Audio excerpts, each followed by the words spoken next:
भाषण पर धन्यवाद प्रस्ताव पर चर्चा का मौका देने के लिए आपकी उदारता के लिए मैं आपका आभारी हूं। क्यों हंस रहे? ये ऐसा ही करके मेरे को गुमराह करते लोग।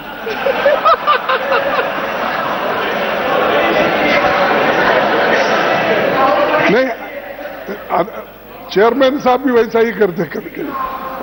राष्ट्रपति जी, इसको डिलीट कर देंगे कि मैं भी ऐसा करता हूं। This is deleted. राष्ट्रपति जी संसद का सबसे अहम हिस्सा है, हम उनका बहुत सम्मान करते हैं। अभिभाषण का कंटेंट सरकारी होता है, सरकारी पक्ष को इसे विजन स्टेटमेंट बनाना था। चुनौतियों से कैसे निपटेंगे ये बताना जरूरी था, लेकिन उसमें ऐसी कोई कंटेंट नहीं है। इस साल राष्ट्रपति जी का पहला अभिभाषण 31 जनवरी को हुआ था और 27 जून को दूसरा अभिभाषण 18वीं लोकसभा के गठन के बाद हुआ। पहला अभिभाषण चुनावी था और दूसरा उसी की कॉपी जैसा है वैसा ही। न दिशा है न कोई विजन है। हमें भरोसा था कि राष्ट्रपति जी संविधान और लोकतंत्र की चुनौतियों पर कुछ बातें जरूर रखेंगे, सबसे कमजोर तबकों के लिए कुछ ठोस संदेश देंगे। लेकिन हमें घोर निराशा हुई कि इसमें गरीबों के लिए, दलितों के लिए, पिछड़ों के लिए, अल्पसंख्यक के लिए कुछ भी नहीं है। पिछली बार की तरह ये केवल तारीफ का फूल बांधने वाला अभिभाषण है। इतनी तारीफ तो हमारे द्विवेदी साहब, कभी कभी कंफ्यूजन होता, द्विवेदी, त्रिवेदी, चतुर्वेदी, इसमें माफ कीजिए क्योंकि मैं दक्षिण से आता हूं।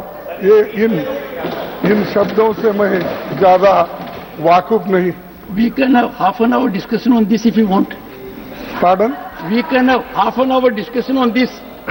कि द्विवेदी, त्रिवेदी, चतुर्वेदी क्या है? नहीं, वो तो द्विवेदी बोले तो 2 वेद पढ़े सो पंडित है, उसीलिए द्विवेदी बोलते हैं।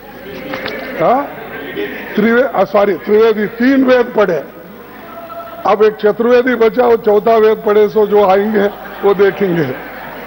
तो ये जो है उन्होंने तो खूब तारीफ की और ये तारीफ की फूल बांधने में बहुत माहिर है और वो उर्दू के बहुत बड़े प्यारे हैं, लेकिन उतने ही उन लोगों से नफरत भी बहुत करते हैं क्योंकि आरएसएस का थोड़ा बैकग्राउंड उनको नहीं है। लेकिन इधर जब बीजेपी में आए तब से वो जरा आरएसएस की बहुत तारीफ करते रहते हैं, मोदी साहब की बार बार तारीफ करते रहते हैं और सबसे ज्यादा पंडित जवाहरलाल नेहरू जी, महात्मा गांधी, ऐसे लोगों को कंडम भी करते हैं। तो मैं सुना बहुत सी बातें, इसीलिए। सुधांशु जी,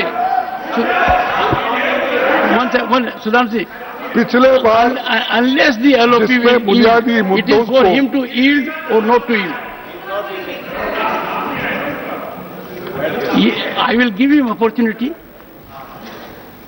जिसमें बुनियादी मुद्दों को नजरअंदाज किया गया है, विफलताओं को के खैर ये सरकार छिपाने की अपनी पहले से माहिर है और इनको हम बार बार ये कहना मुझे उचित भी नहीं लगता।